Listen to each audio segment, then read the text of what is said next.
ನಮಸ್ಕಾರ ಎಲ್ರಿಗೂ ಹೋಳಿ ಹುಣ್ಣಿಮೆಯ ಶುಭಾಶಯಗಳು. ಹೋಳಿ ಹುಣ್ಣಿಮೆಯಂದು ಹಿರಣ್ಯಕಶ್ಯಪುವಿನ ಸಹೋದರಿಯಾದ ಹೋಲಿಕಾಳ ದಹನವಾಗಿತ್ತು. ಹೋಲಿಕಾಳಿಗೆ ಬೆಂಕಿಯಲ್ಲಿ ಸುಟ್ಟು ಹೋಗದ ವರದಾನವಿತ್ತು. ಆದರೂ ಅವಳು ಭಕ್ತ ಪ್ರಹ್ಲಾದನನ್ನು ಸುಡುವ ಉದ್ದೇಶದಿಂದ ಬೆಂಕಿಯಲ್ಲಿ ಕುಳಿತುಕೊಂಡಾಗ ಭಕ್ತ ಪ್ರಹ್ಲಾದನ ಭಕ್ತಿ ಮತ್ತು ಒಳ್ಳೆತನದಿಂದ ಹೋಲಿಕಾಳೆ ಸುಟ್ಟು ಹೋದಳು ಮತ್ತು ಭಕ್ತ ಪ್ರಹ್ಲಾದರಿಗೆ ಏನೂ ಆಗಲಿಲ್ಲ. ಹಾಗಾಗಿ ಈ ದಿನವು ದುಷ್ಟತೆಯ ಮೇಲೆ ಶಿಷ್ಟತೆಯ ಗೆಲುವನ್ನು ತೋರಿಸುತ್ತದೆ.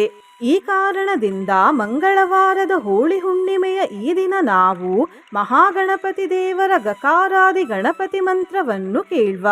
ಈ ಮಂತ್ರವನ್ನು ಶಿವದೇವರು ಪಾರ್ವತಿ ತಾಯಿಗೆ ಹೇಳಿರುವುದು. ಈ ಮಂತ್ರವನ್ನು ಇವತ್ತು ಬೆಳಿಗ್ಗೆ ಮತ್ತು ಸಂಜೆ 108 ಬಾರಿ ಭಕ್ತಿ ಮತ್ತು ವಿಶ್ವಾಸದಿಂದ ಕೇಳಿದ್ರೆ ದುಷ್ಟಶಕ್ತಿ, ಶತ್ರುಕಾಟ ಮತ್ತು ಷಡ್ವೈರಿ ವರ್ಗ ನಾಶವಾಗುತ್ತದೆ. ಮನಸ್ಥಿತಿ ಬದಲಾಗುತ್ತದೆ. ಎಲ್ಲ ದೇವರ ಆಶೀರ್ವಾದ ದೊರೆಯುತ್ತದೆ. ದೌರ್ಭಾಗ್ಯ ದೂರವಾಗುತ್ತದೆ. ಕೆಲಸ ಕಾರ್ಯಗಳಲ್ಲಿ ಅಡೆತಡೆಗಳು ಬರುವುದಿಲ್ಲ.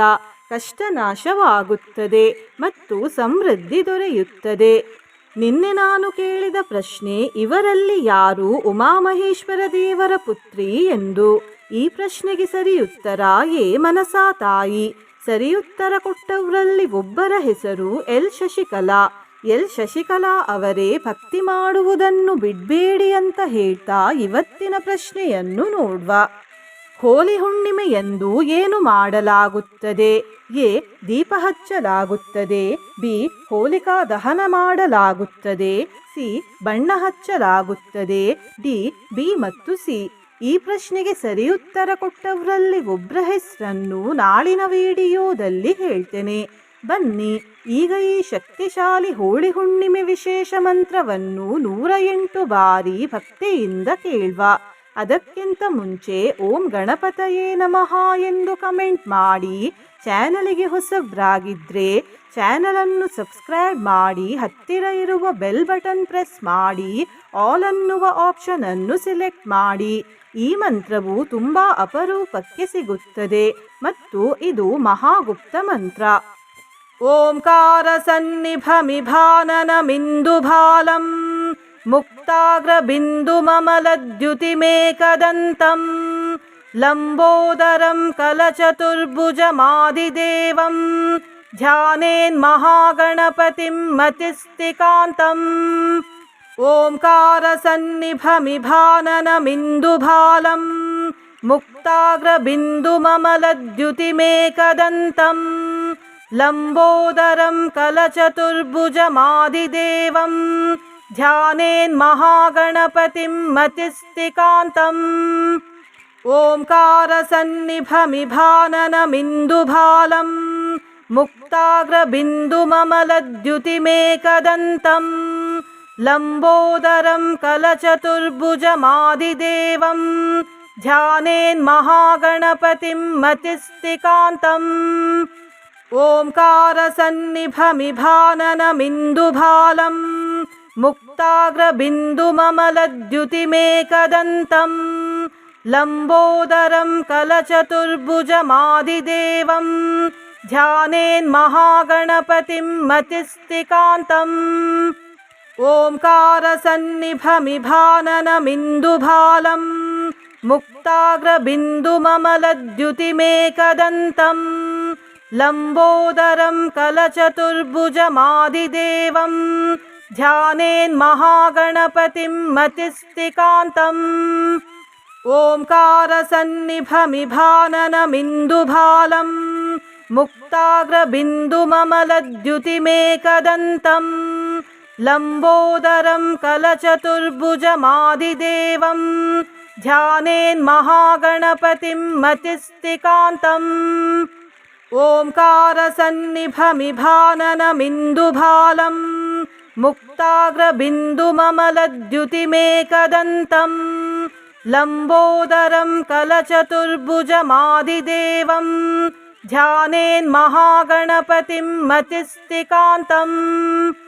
ಓಂಕಾರ ಸನ್ನಿಭಮಿಭಾನನಮಿಂದುಭಾಲಂ मुक्ताग्रबिन्दुममलद्युतिमेकदन्तं लम्बोदरं कलचतुर्भुजमादिदेवं ध्यानेन्महागणपतिं मतिस्तिकान्तम् ओंकारसन्निभमिभाननमिन्दुभालं मुक्ताग्रबिन्दुममलद्युतिमेकदन्तं लम्बोदरं कलचतुर्भुजमादिदेवं ध्यानेन्महागणपतिं मतिस्तिकान्तम् ओंकारसन्निभमिभाननमिन्दुभालं मुक्ताग्रबिन्दुममलद्युतिमेकदन्तं लम्बोदरं कलचतुर्भुजमादिदेवं ध्यानेन्महागणपतिं मतिस्तिकान्तम्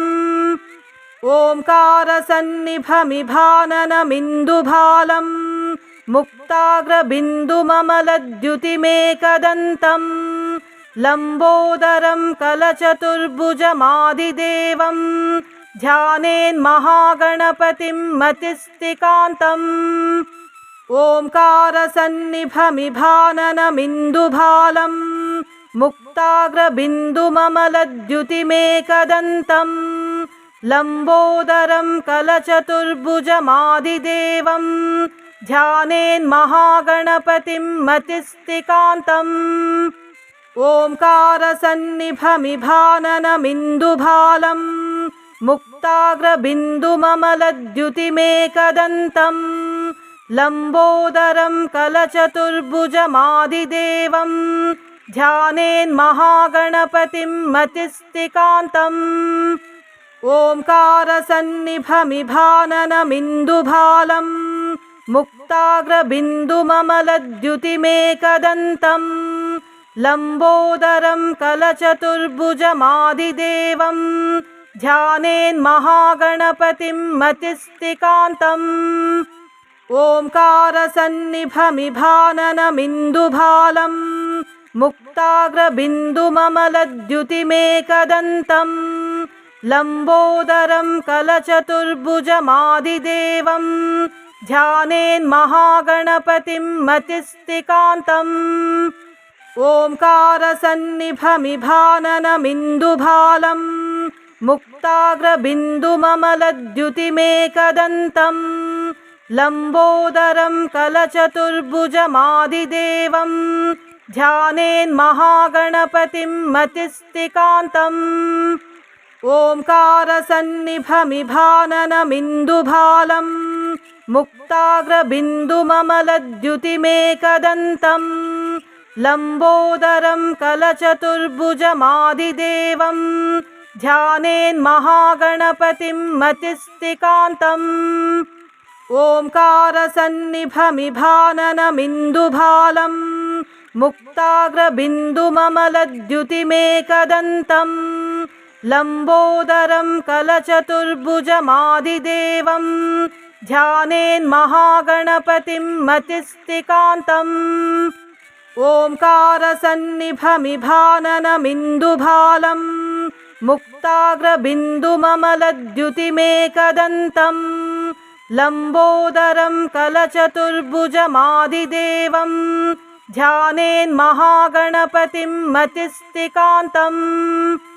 ओंकारसन्निभमिभाननमिन्दुभालं मुक्ताग्रबिन्दुममलद्युतिमेकदन्तं लम्बोदरं कलचतुर्भुजमादिदेवं ध्यानेन्महागणपतिं मतिस्तिकान्तम् ओंकारसन्निभमिभाननमिन्दुभालं मुक्ताग्रबिन्दुममलद्युतिमेकदन्तं लम्बोदरं कलचतुर्भुजमादिदेवं ध्यानेन्महागणपतिं मतिस्तिकान्तम् ओंकारसन्निभमिभाननमिन्दुभालं मुक्ताग्रबिन्दुममलद्युतिमेकदन्तं लम्बोदरं कलचतुर्भुजमादिदेवं ध्यानेन्महागणपतिं मतिस्तिकान्तम् ओंकारसन्निभमिभाननमिन्दुभालं मुक्ताग्रबिन्दुममलद्युतिमेकदन्तं लम्बोदरं कलचतुर्भुजमादिदेवं ध्यानेन्महागणपतिं मतिस्तिकान्तम् ओंकारसन्निभमिभाननमिन्दुभालं मुक्ताग्रबिन्दुममलद्युतिमेकदन्तं लम्बोदरं कलचतुर्भुजमादिदेवं ध्यानेन्महागणपतिं मतिस्तिकान्तम् ओंकारसन्निभमिभाननमिन्दुभालं मुक्ताग्रबिन्दुममलद्युतिमेकदन्तं लम्बोदरं कलचतुर्भुजमादिदेवं ध्यानेन्महागणपतिं मतिस्तिकान्तम् ओंकारसन्निभमिभाननमिन्दुभालं मुक्ताग्रबिन्दुममलद्युतिमेकदन्तं लम्बोदरं कलचतुर्भुजमादिदेवं ध्यानेन्महागणपतिं मतिस्तिकान्तम् ओंकारसन्निभमिभाननमिन्दुभालं मुक्ताग्रबिन्दुममलद्युतिमेकदन्तं लम्बोदरं कलचतुर्भुजमादिदेवं ध्यानेन्महागणपतिं मतिस्तिकान्तम् ओंकारसन्निभमिभाननमिन्दुभालं मुक्ताग्रबिन्दुममलद्युतिमेकदन्तं लम्बोदरं कलचतुर्भुजमादिदेवं ध्यानेन्महागणपतिं मतिस्तिकान्तम् ओंकारसन्निभमिभाननमिन्दुभालं मुक्ताग्रबिन्दुममलद्युतिमेकदन्तं लम्बोदरं कलचतुर्भुजमादिदेवं ध्यानेन्महागणपतिं मतिस्तिकान्तम् ओंकारसन्निभमिभाननमिन्दुभालं मुक्ताग्रबिन्दुममलद्युतिमेकदन्तं लम्बोदरं कलचतुर्भुजमादिदेवं ध्यानेन्महागणपतिं मतिस्तिकान्तम् ओंकारसन्निभमिभाननमिन्दुभालं मुक्ताग्रबिन्दुममलद्युतिमेकदन्तं लम्बोदरं कलचतुर्भुजमादिदेवं ध्यानेन्महागणपतिं मतिस्तिकान्तम् ओंकारसन्निभमिभाननमिन्दुभालं मुक्ताग्रबिन्दुममलद्युतिमेकदन्तं लम्बोदरं कलचतुर्भुजमादिदेवं ध्यानेन्महागणपतिं मतिस्तिकान्तम् ओंकारसन्निभमिभाननमिन्दुभालं मुक्ताग्रबिन्दुममलद्युतिमेकदन्तं लम्बोदरं कलचतुर्भुजमादिदेवं ध्यानेन्महागणपतिं मतिस्तिकान्तम् ओंकारसन्निभमिभाननमिन्दुभालं मुक्ताग्रबिन्दुममलद्युतिमेकदन्तं लम्बोदरं कलचतुर्भुजमादिदेवं ध्यानेन्महागणपतिं मतिस्तिकान्तम् ओंकारसन्निभमिभाननमिन्दुभालं मुक्ताग्रबिन्दुममलद्युतिमेकदन्तं लम्बोदरं कलचतुर्भुजमादिदेवं ध्यानेन्महागणपतिं मतिस्तिकान्तम् ओंकारसन्निभमिभाननमिन्दुभालं मुक्ताग्रबिन्दुममलद्युतिमेकदन्तं लम्बोदरं कलचतुर्भुजमादिदेवं ध्यानेन्महागणपतिं मतिस्तिकान्तम् ओंकारसन्निभमिभाननमिन्दुभालं मुक्ताग्रबिन्दुममलद्युतिमेकदन्तं लम्बोदरं कलचतुर्भुजमादिदेवं ध्यानेन्महागणपतिं मतिस्तिकान्तम् ओंकारसन्निभमिभाननमिन्दुभालं मुक्ताग्रबिन्दुममलद्युतिमेकदन्तं लम्बोदरं कलचतुर्भुजमादिदेवं ध्यानेन्महागणपतिं मतिस्तिकान्तम् ओङ्कारसन्निभमिभाननमिन्दुभालम् मुक्ताग्रबिन्दुममलद्युतिमेकदन्तं लम्बोदरं कलचतुर्भुजमादिदेवं ध्यानेन्महागणपतिं मतिस्तिकान्तम् ओङ्कारसन्निभमिभाननमिन्दुभालम् मुक्ताग्रबिन्दुममलद्युतिमेकदन्तं लम्बोदरं कलचतुर्भुजमादिदेवं ध्यानेन्महागणपतिं मतिस्तिकान्तम् ओङ्कारसन्निभमिभाननमिन्दुभालं मुक्ताग्रबिन्दुममलद्युतिमेकदन्तं लम्बोदरं कलचतुर्भुजमादिदेवं ध्यानेन्महागणपतिं मतिस्तिकान्तम् ओङ्कारसन्निभमिभाननमिन्दुभालं मुक्ताग्रबिन्दुममलद्युतिमेकदन्तं लम्बोदरं कलचतुर्भुजमादिदेवं ध्यानेन्महागणपतिं मतिस्तिकान्तम् ओङ्कारसन्निभमिभाननमिन्दुभालं मुक्ताग्रबिन्दुममलद्युतिमेकदन्तं लम्बोदरं कलचतुर्भुजमादिदेवं ध्यानेन्महागणपतिं मतिस्तिकान्तम् ओङ्कारसन्निभमिभाननमिन्दुभालं मुक्ताग्रबिन्दुममलद्युतिमेकदन्तं लम्बोदरं कलचतुर्भुजमादिदेवं ध्यानेन्महागणपतिं मतिस्तिकान्तम् ओङ्कारसन्निभमिभाननमिन्दुभालं मुक्ताग्रबिन्दुममलद्युतिमेकदन्तं लम्बोदरं कलचतुर्भुजमादिदेवं ध्यानेन्महागणपतिं मतिस्तिकान्तम् ओङ्कारसन्निभमिभाननमिन्दुभालं मुक्ताग्रबिन्दुममलद्युतिमेकदन्तं लम्बोदरं कलचतुर्भुजमादिदेवं ध्यानेन्महागणपतिं मतिस्तिकान्तम्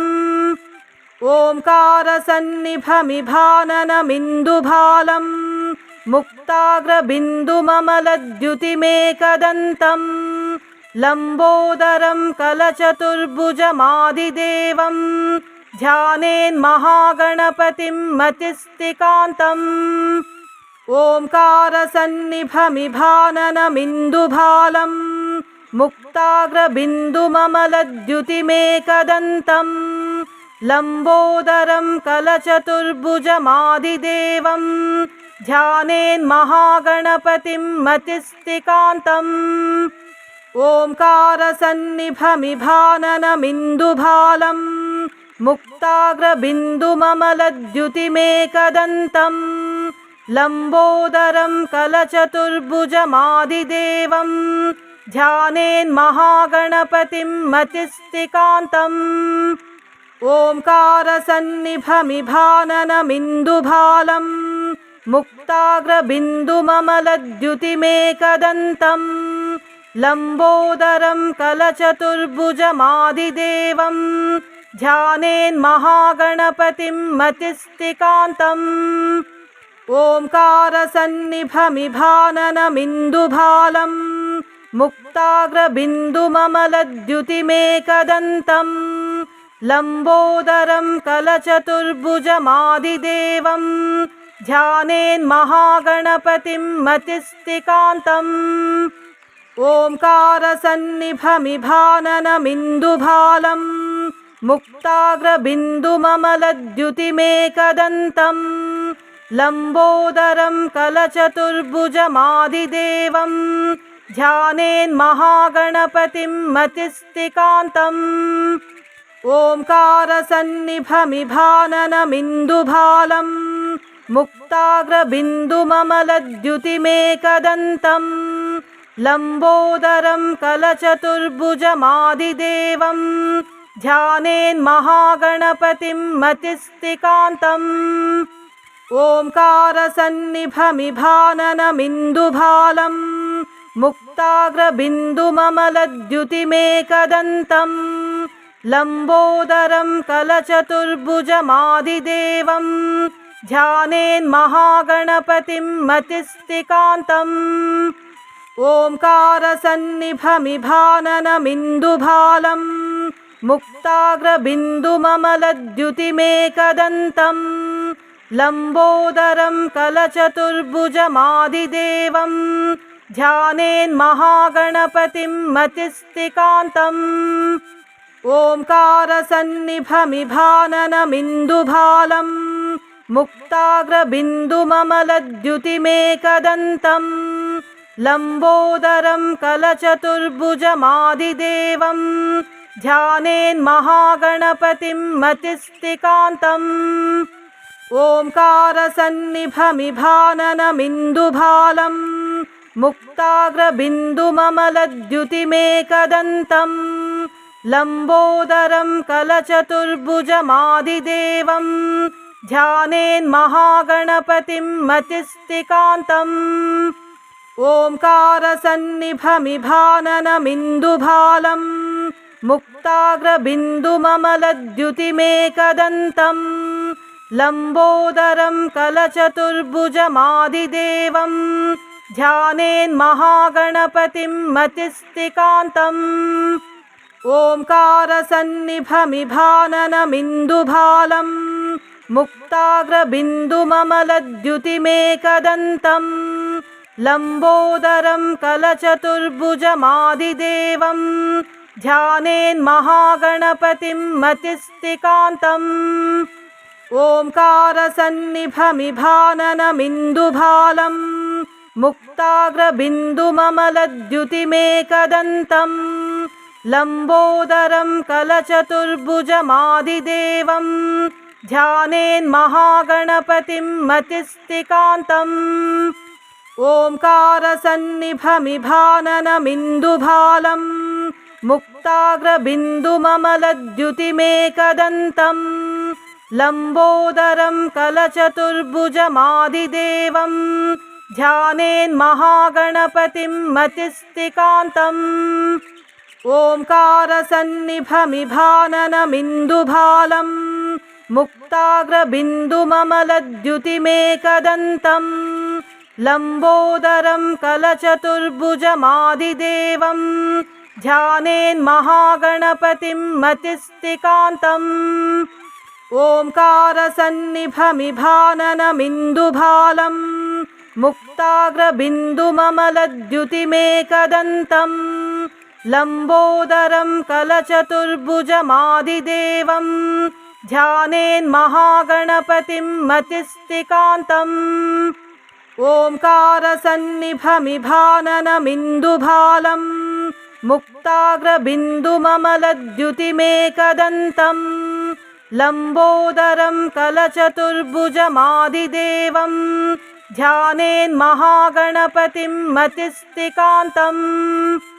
ओङ्कारसन्निभमिभाननमिन्दुभालं मुक्ताग्रबिन्दुममलद्युतिमेकदन्तं लम्बोदरं कलचतुर्भुजमादिदेवं ध्यानेन्महागणपतिं मतिस्तिकान्तम् ओङ्कारसन्निभमिभाननमिन्दुभालं मुक्ताग्रबिन्दुममलद्युतिमेकदन्तं लम्बोदरं कलचतुर्भुजमादिदेवं ध्यानेन्महागणपतिं मतिस्तिकान्तम् ओङ्कारसन्निभमिभाननमिन्दुभालं मुक्ताग्रबिन्दुममलद्युतिमेकदन्तं लम्बोदरं कलचतुर्भुजमादिदेवं ध्यानेन्महागणपतिं मतिस्तिकान्तम्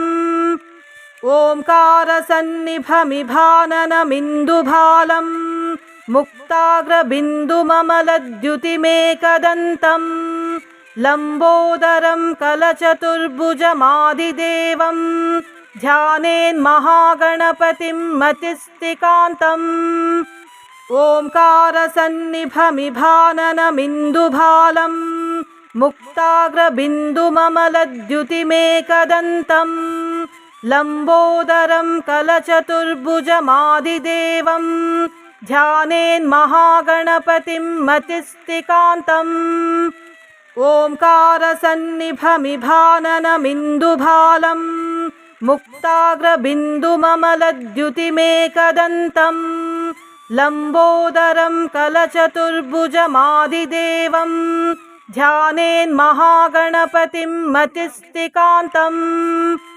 ओंकारसन्निभमिभाननमिन्दुभालं मुक्ताग्रबिन्दुममलद्युतिमेकदन्तं लम्बोदरं कलचतुर्भुजमादिदेवं ध्यानेन्महागणपतिं मतिस्तिकान्तम् ओंकारसन्निभमिभाननमिन्दुभालं मुक्ताग्रबिन्दुममलद्युतिमेकदन्तं लम्बोदरं कलचतुर्भुजमादिदेवं ध्यानेन्महागणपतिं मतिस्तिकान्तम् ओंकारसन्निभमिभाननमिन्दुभालं मुक्ताग्रबिन्दुममलद्युतिमेकदन्तं लम्बोदरं कलचतुर्भुजमादिदेवं ध्यानेन्महागणपतिं मतिस्तिकान्तम्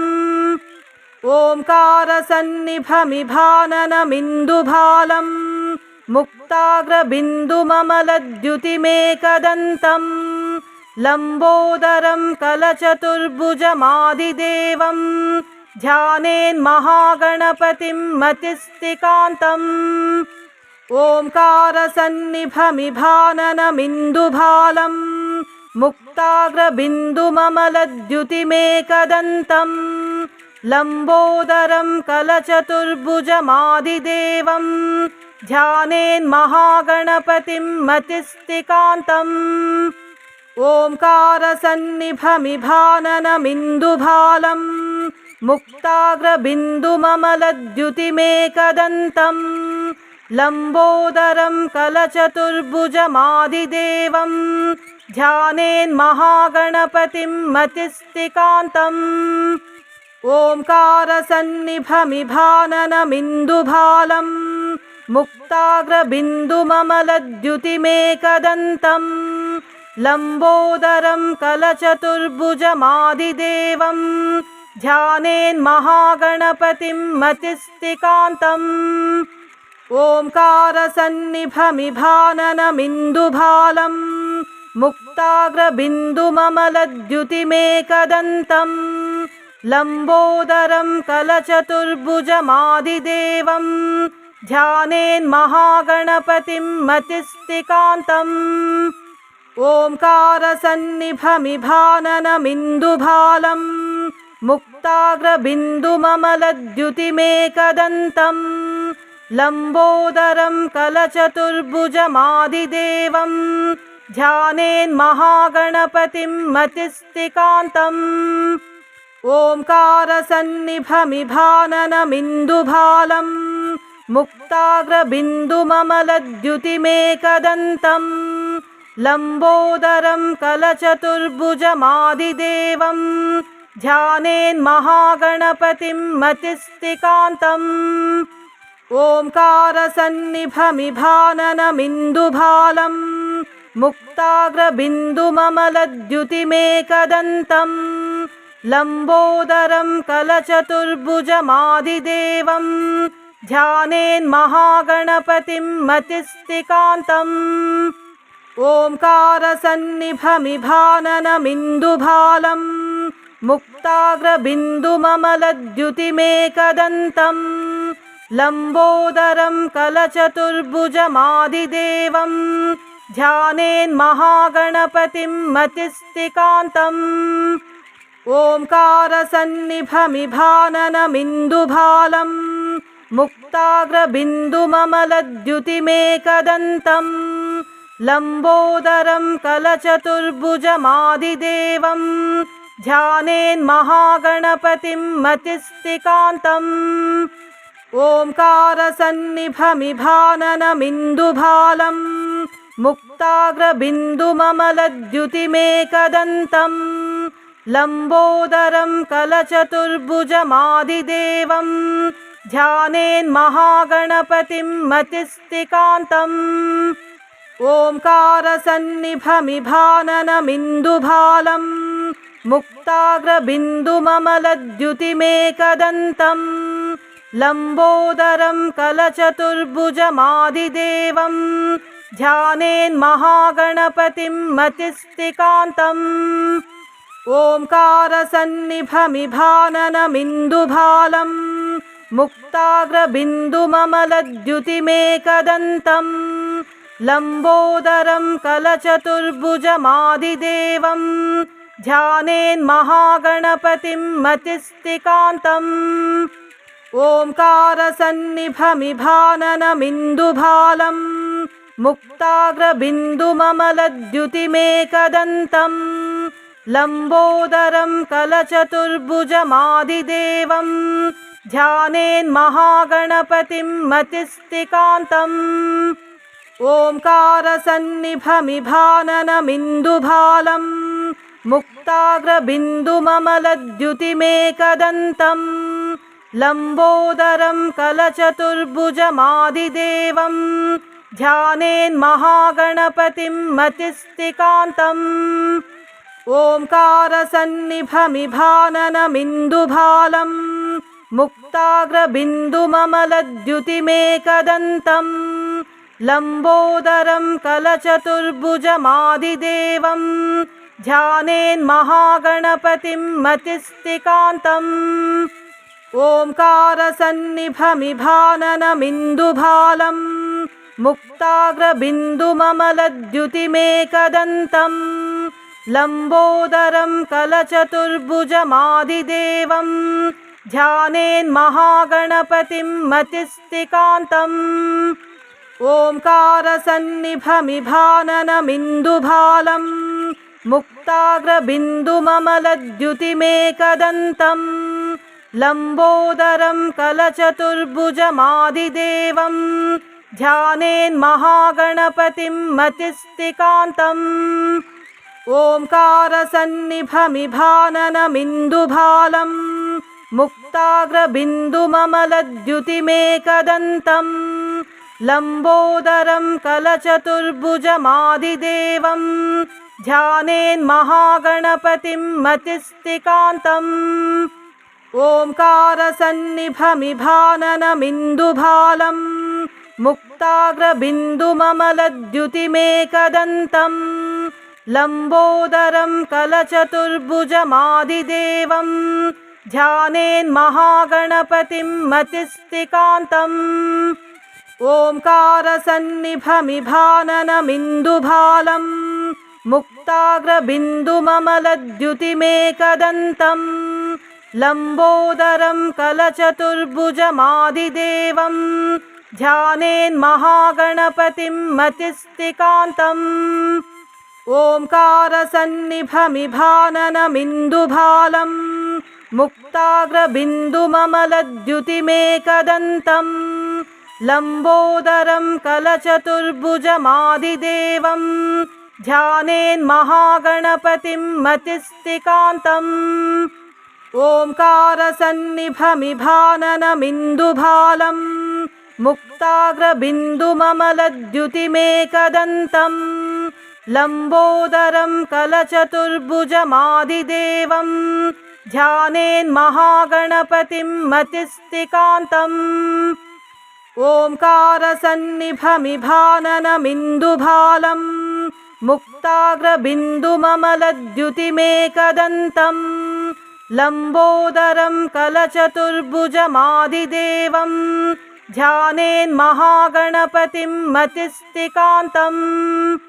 ओङ्कारसन्निभमिभाननमिन्दुभालं मुक्ताग्रबिन्दुममलद्युतिमेकदन्तं लम्बोदरं कलचतुर्भुजमादिदेवं ध्यानेन्महागणपतिं मतिस्तिकान्तम् ओङ्कारसन्निभमिभाननमिन्दुभालं मुक्ताग्रबिन्दुममलद्युतिमेकदन्तं लम्बोदरं कलचतुर्भुजमादिदेवं ध्यानेन्महागणपतिं मतिस्तिकान्तम् ओंकारसन्निभमिभाननमिन्दुभालं मुक्ताग्रबिन्दुममलद्युतिमेकदन्तं लम्बोदरं कलचतुर्भुजमादिदेवं ध्यानेन्महागणपतिं मतिस्तिकान्तम्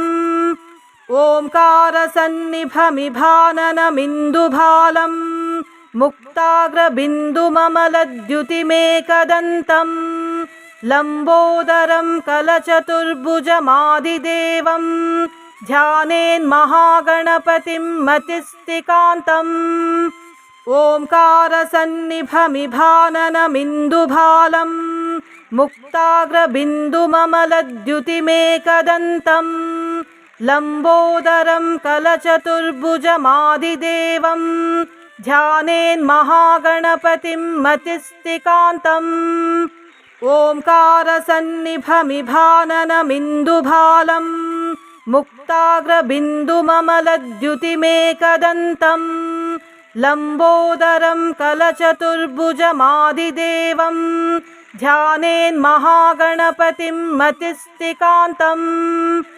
ओंकारसन्निभमिभाननमिन्दुभालं मुक्ताग्रबिन्दुममलद्युतिमेकदन्तं लम्बोदरं कलचतुर्भुजमादिदेवं ध्यानेन्महागणपतिं मतिस्तिकान्तम् ओंकारसन्निभमिभाननमिन्दुभालं मुक्ताग्रबिन्दुममलद्युतिमेकदन्तं लम्बोदरं कलचतुर्भुजमादिदेवं ध्यानेन्महागणपतिं मतिस्तिकान्तम् ओंकारसन्निभमिभाननमिन्दुभालं मुक्ताग्रबिन्दुममलद्युतिमेकदन्तं लम्बोदरं कलचतुर्भुजमादिदेवं ध्यानेन्महागणपतिं मतिस्तिकान्तम्